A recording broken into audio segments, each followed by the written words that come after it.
Yun mga kabady, oh. Yung mga nagtatali, dalawang pahinante. Ayun, dalawang pahinante nagtatali. Inumpisa ng mga 2:30.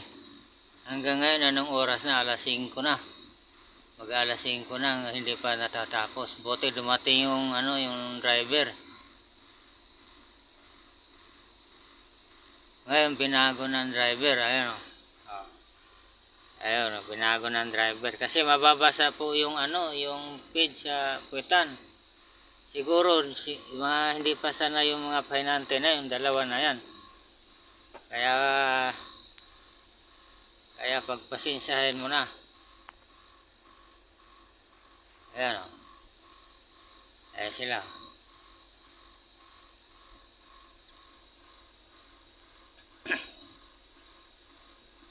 Hindi pa sila sanay magtatali.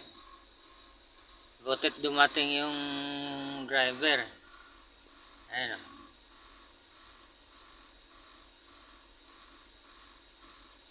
Kawawa naman yun pagka nababasa.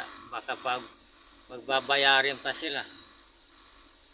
Kaya tama lang yung inayos ng driver. Ayun. Ay mga kabady, oh. Oh, binago nila yung luna. Kasi kanina sa puwitan kapos. Ayun, oh. Oh. Maraming salamat sa mga nanood ngayon. Ingat kayo buddy sa sa biyahe. Kaya saludo ako sa iyo buddy. Nakita mo yung yung pagkatali ng dalawang pahinante mo. Sana maintindihan mo yung mga dalawang pahinante. Baka baguhan lang yan. Mabutit nakita mo. Okay. Salamat.